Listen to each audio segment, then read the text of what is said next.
So I'm here on the last day of the MDS, the day 6, 2015, the 30th edition. I'm here with James Tuffnell, and James is he describes himself as a bit of a non-runner, but he's been a rower. So interesting perspective, James, coming from a non-running background as to how you've coped and what you've thought of the MDS and your choice of event. That's a plane going overhead. So. James, your thoughts on the MDS? Firstly, why did you choose the MDS? I chose to do the Marathon des Sables because I got rather tired of individualistic sport where the only person that seemed to benefit was myself, and I wanted to do something that was kind of just as challenging, but fed into something bigger, whereby I was able to challenge myself and benefit other people by doing some stuff for charity.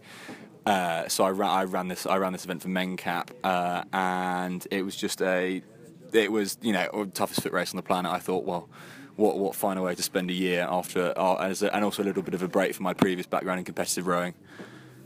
Excellent. So, your thoughts about it? Tell me what you thought it was going to be, and then please tell me and now having done it, it's in your rear-view mirror. Please tell me how you found it. I always knew it was going to be tough, but I don't think I quite realised how tough it was going to be.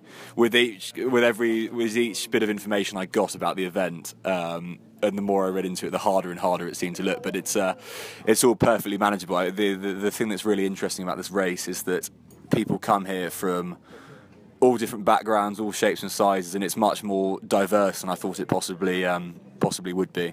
In that, for example, in my tent, there's people. You've got a range from kind of competitive runners and people going for places to those that are, they're just here for a bit of an adventure, all of whom have finished and got an incredible experience out of it.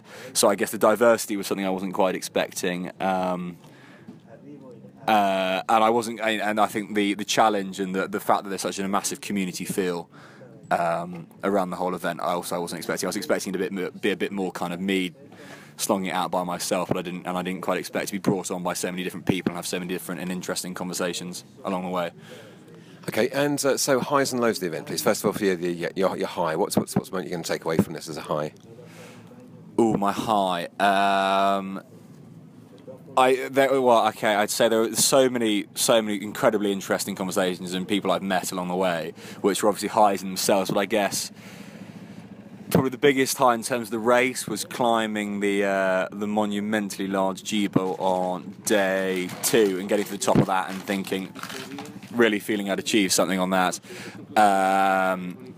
But like I said, it's the people that make these things. You can go and do these things as and when you want, but it's the people that make them. Lows, I rather annoyingly got a fracture in my leg halfway through the long day, and the marathon day yesterday was possibly the hardest day of my entire life, and I was a low pretty much throughout it. But then finishing it obviously was quite a massive high, because if you think, well, I can do a marathon on a fractured leg, having done God knows how many miles beforehand, it makes you realise that you can go and your mind can push you to do these incredible things. And at the end of the day, I was looking around. I spent most of the day behind a blind chap who was being taken along by 2 guides, and every single time it got tough, I used to think, well, whilst I might have a dodgy leg, at least I can still see, and I'm doing this independently.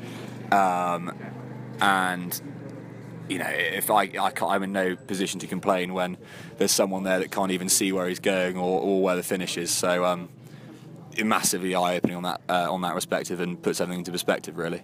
Okay, and a piece of advice to someone who hasn't done the MDS but is aspiring or interested in doing it, what would you say? Just do it. I couldn't do it. Well, obviously prepare, but I think the first thing you've got to do, the classic and somewhat corny phrase of a journey of 1,000 miles starts with a single step. You've got to make that first step, because you won't regret it if you do it. Fantastic experience, and I'm so pleased I've done it and finished it. Okay, James, and so lastly, could you give me 5 individual words that will describe just 5 single words that will describe your experience on the MDS? Okay, 5 words. I would go for rewarding, long, painful, and this probably counts as 2, and life-changing. That's fantastic. James, thank you very, very much. It's been a great privilege to talk to you. Thanks a lot.